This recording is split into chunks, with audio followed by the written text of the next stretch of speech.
Los sistemas de ventilación de cocinas comerciales, mal diseñados, instalados, operados y mantenidos, generan altos niveles de contaminantes como dióxido y monóxido de carbono, material particulado y olores, y estos pueden llegar a afectar la salud y productividad de las personas.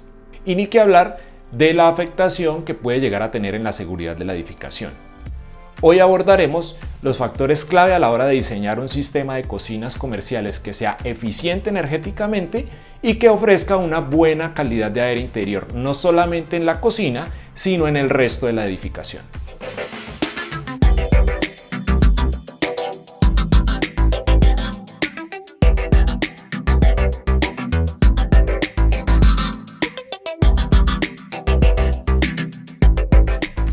Hola a todos, espero que estén muy bien. Mi nombre es Ernesto Porras de Consultoría y Diseño y Climatización.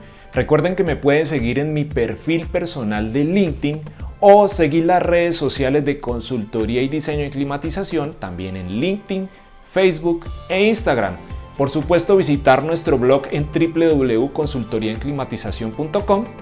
Y hoy estoy aquí para que hablemos de cómo diseñar un sistema de ventilación de cocinas comerciales de manera eficiente y que pueda producir una buena calidad de aire interior. Entrando en materia en nuestro seminario de hoy sobre ventilación de cocinas comerciales, haremos énfasis en los conceptos fundamentales sobre bases de diseño y la afectación que puedan llegar a tener sobre la calidad de aire interior. Recuerden que estoy acá en Colombia, que soy miembro ASHRAE Acaire y que prestamos nuestros servicios a través de consultoría y diseño y climatización. El contenido de este seminario básicamente estará enfocado en dar los principios generales, hablaremos de la distribución de la estación de trabajo, selección de la campana, selección del extractor de aire, caudal de aire extraer, los sistemas para los conductos, sistema de reposición de aire y el sistema de seguridad. Como tema clave de este video, haremos énfasis o haremos un apunte especial sobre cómo afectan los sistemas de ventilación de cocinas comerciales en la calidad de aire interior de una edificación. Quiero que entiendan que el diseño de este tipo de sistemas tiene un enfoque muy diferente al diseño de un sistema de climatización tradicional. Aquí debemos tener en cuenta varios factores relevantes e importantes que influyen sobre el éxito en temas de consumo de energía y de calidad de aire interior sobre la edificación. De entrada tenemos que tener en cuenta que se consideran unas variables y unos factores diferentes a un sistema tradicional de climatización o de ventilación. Entremos con los principios generales diciendo que tiene que haber una correcta integración y balanceo entre los sistemas de ventilación de las cocinas y la misma operación o el trabajo que existe dentro de ella. Para eso existen tres principios generales de integración y balanceo entre los servicios de funcionamiento de una cocina y un sistema de ventilación para lograr confort térmico, controlar los efluentes que se emanan de esa misma operación y tener, por supuesto, que hacer que esta operación sea eficiente en todos los aspectos.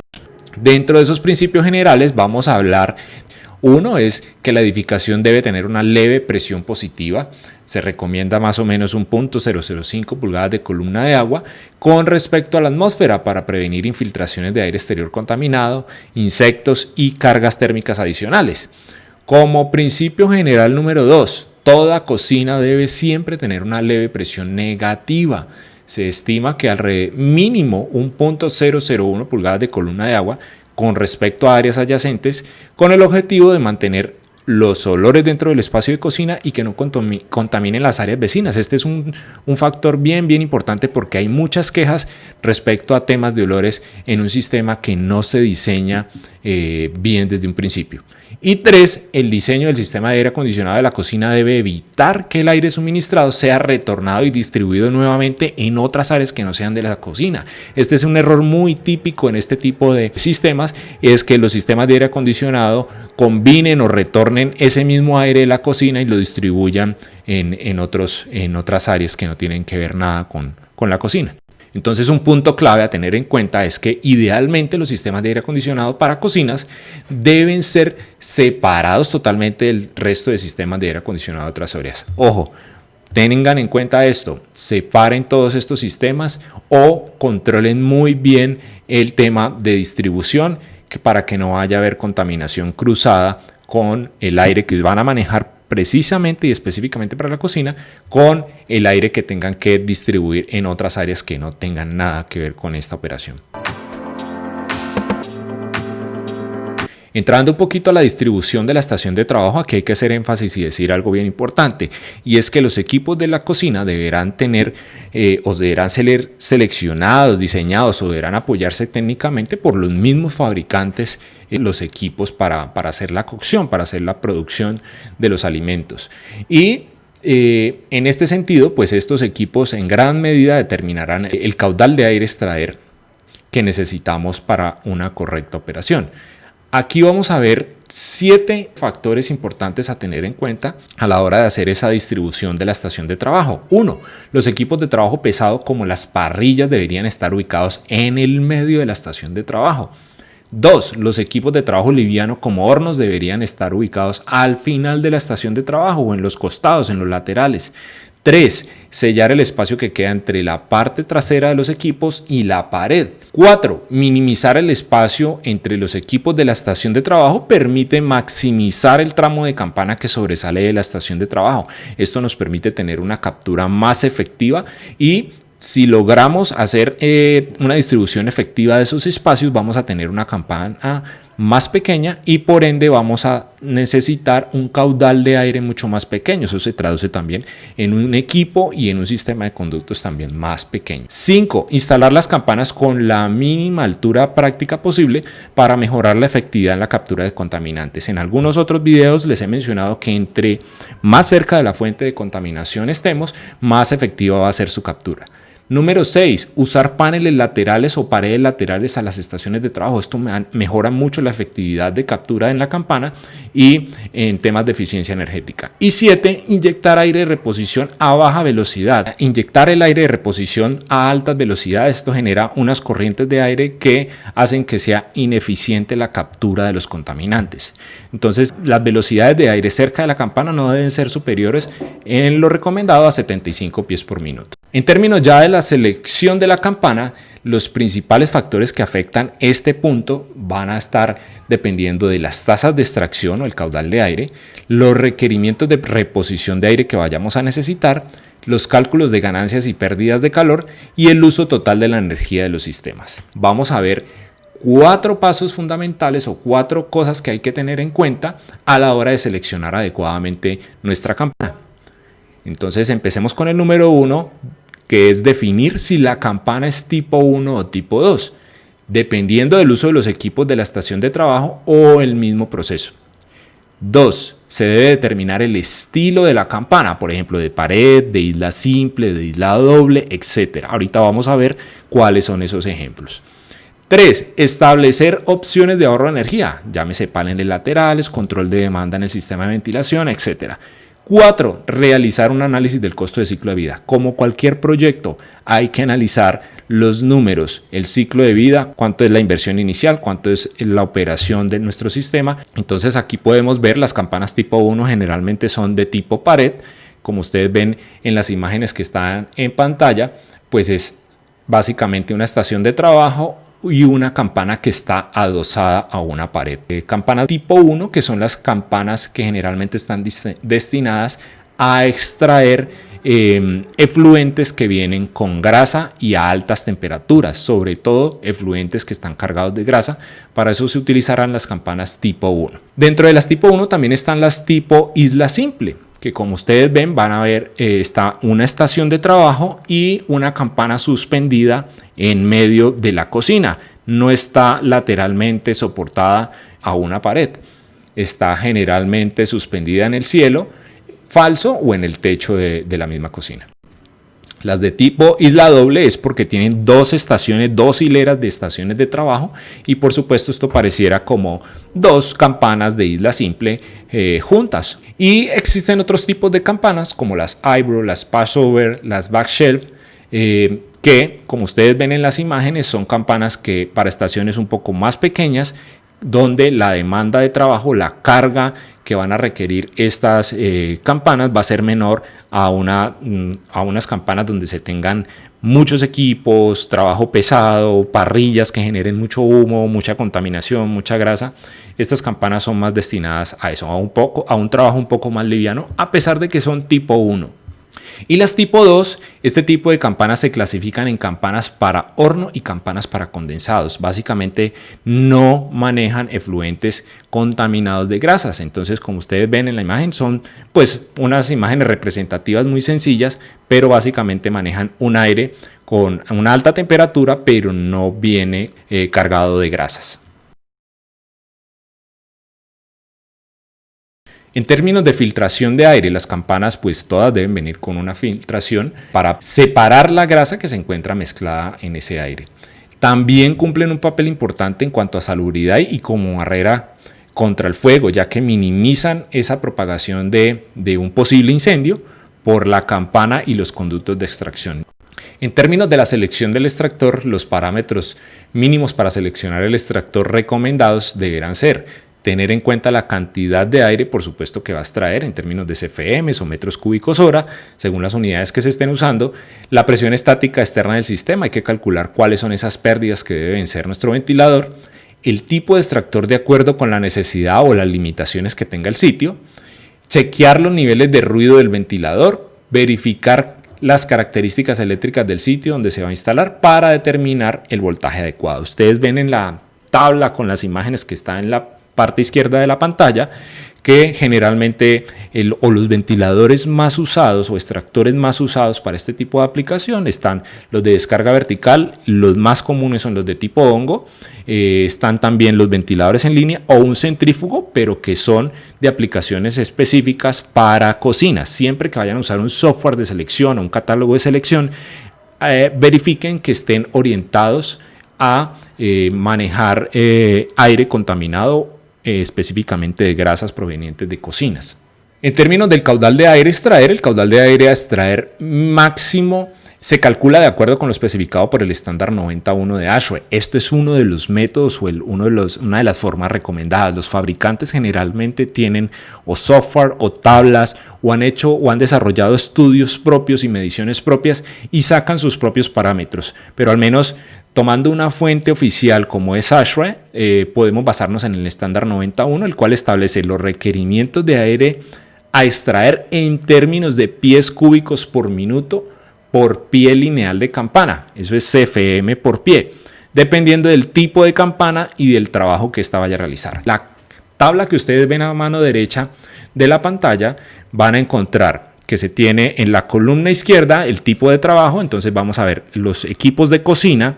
Hacia el lado derecho vamos a tener el tipo de trabajo que va a ser o ligero o moderado o pesado o extra pesado. El ligero va desde una simple horno a gas, hornos eléctricos, vaporizadores, y el extra pesado va hasta tener parrillas a gas, parrillas infrarrojas, unas planchas que generen mucho calor y mucha contaminación. Y vamos a ver que dependiendo del tipo de campana, si tenemos una campana de pared o de isla simple o de isla doble, como las que ya vimos en los ejemplos anteriores, pues vamos a tener unos valores en términos de CFM por cada pie. Es decir, si para una campana de trabajo ligero de tipo pared tenemos una campana de 10 pies, pues básicamente el caudal a extraer serán 1400 CFM. Estaríamos prácticamente multiplicando esos 140 CFM por pie por los 10 pies que tiene de longitud la campana. Entonces tendríamos 1400 CFM para extraer. En términos del sistema de conductos, deben ser construidos mínimo en lámina galvanizada calibre 16 o el calibre equivalente que tengan en su respectivo país. Todas las uniones longitudinales deberán ser soldadas y todas las uniones transversales también preferiblemente deben ser soldadas o en su defecto ser flanchadas con ángulo metálico que contenga un empaque que resista altas temperaturas y al final, después de todo eso, sellar nuevamente con una silicona especial que resista altas temperaturas. En términos generales, estos ductos deben garantizar una hermeticidad total para evitar fugas de grasa. Y este parámetro que es bien relevante y bien importante es la velocidad de aire mínima, que debe ser de 1600 pies por minuto. Esto nos garantiza de que esa grasa no se nos quede acumulada en gran medida su trayectoria, en su paso entre la campana y el extractor. Ya para el sistema de reposición de aire, pues tendremos que decir que la función de este sistema es reemplazar el aire que se extrae por medio de la campana sin afectar el funcionamiento óptimo de esta. La reposición de aire puede ser de las siguientes maneras: o por transferencia de aire desde un área adyacente, o teniendo un sistema de climatización dedicado para hacer esta función, tener aire filtrado directamente desde el exterior, o una combinación de las dos anteriores. Estas pueden ser las maneras en cómo podemos hacer esa reposición de aire.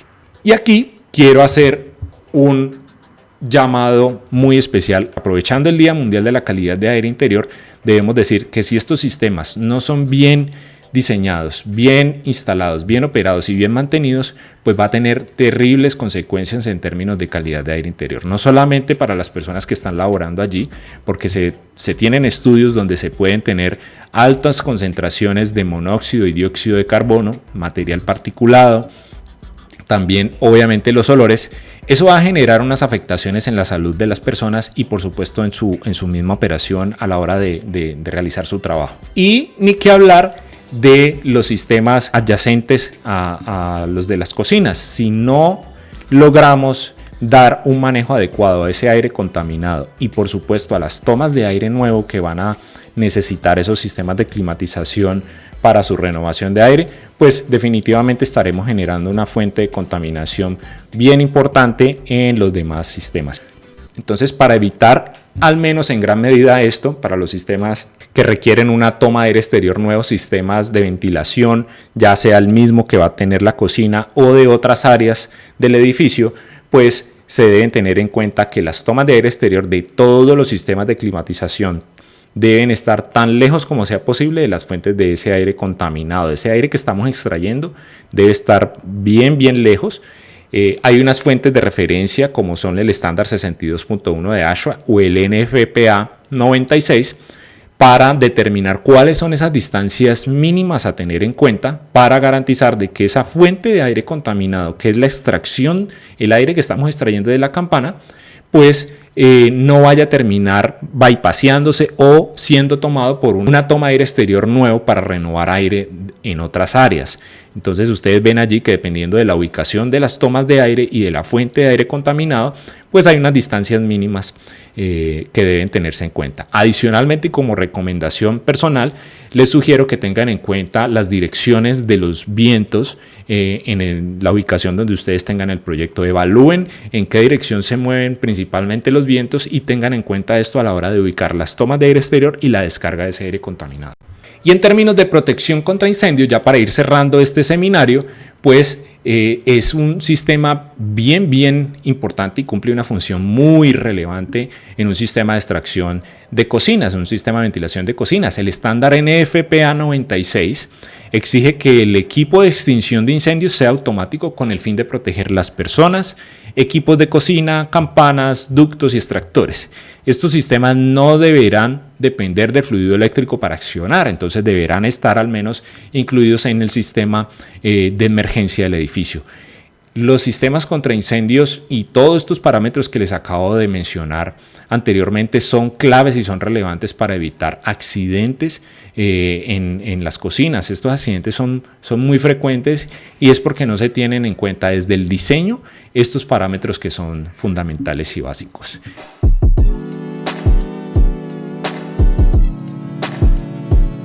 En nuestra sección de Pregúntale al Ingeniero nos escribe Cristian Felipe Estrada a través de LinkedIn y nos hace la siguiente consulta. Antes que nada quiero felicitarlo por su serie de videos de almacenamiento térmico. Me surge la siguiente pregunta. ¿Cuál de las 3 estrategias de operación en almacenamiento de energía térmica resulta en un sistema más confiable para aplicaciones críticas y por qué? Cristian, de antemano, muchas gracias por escribirnos. Para aplicaciones críticas, lo primero que hay que tener en cuenta es lo siguiente, que son proyectos totalmente diferentes a un proyecto normal de climatización de una edificación. En aplicaciones de misión crítica tenemos, por ejemplo, laboratorios, hospitales, salas limpias, centrales de datos, etc. Son sistemas y aplicaciones que requieren de una confiabilidad y unos requerimientos muy exigentes. Entonces, antes de definir la estrategia más apropiada para el sistema de almacenamiento de energía térmica, lo primero que hay que decidir y definir es el requerimiento propio del proyecto en cuanto a redundancia, tiempo de respuesta ante cualquier emergencia o ante cualquier fallo, perfil de carga, horarios de uso, qué pasa si el sistema tiene un fallo, cuál es el impacto en el sistema de climatización, cuál es el impacto en el proceso o los equipos que hay dentro de esas áreas, etc. Una vez definido cuáles son esos factores críticos para cada una de esas aplicaciones, sí se entra a definir o analizar cuál es la estrategia de operación que puede llegar a hacer que el sistema en conjunto sea más eficiente, energéticamente más confiable y, por supuesto, una vez más, que satisfaga los requerimientos específicos de ese proyecto. Espero que esta respuesta te haya podido servir y si tienen alguna otra pregunta, con mucho gusto aquí, por Pregúntale al Ingeniero, estaremos resolviéndolas en nuestro próximo video. Para cerrar este video, quiero informarles que a raíz de las solicitudes que hemos tenido por realizar un curso más específico y de mayor profundidad en este tema de ventilación de cocinas comerciales, hemos decidido para el próximo año, en el mes de enero, lanzar un curso más específico de más horas, donde van a tener todas las pautas de diseño, selección, instalación, operación y mantenimiento de los sistemas de ventilación de cocinas comerciales. Y lo más interesante, este curso lo haremos en conjunto con una de las fábricas a nivel mundial más reconocidas en sistemas de ventilación de cocinas comerciales, en conjunto y con el apoyo de su respectivo representante local acá en Colombia. Entonces, estén pendientes de nuestras redes sociales, de su canal de YouTube, y estarán recibiendo información muy pronto para que sepan cómo se pueden inscribir, cómo pueden separar su cupo para este curso. Muchas gracias, nos vemos, hasta pronto.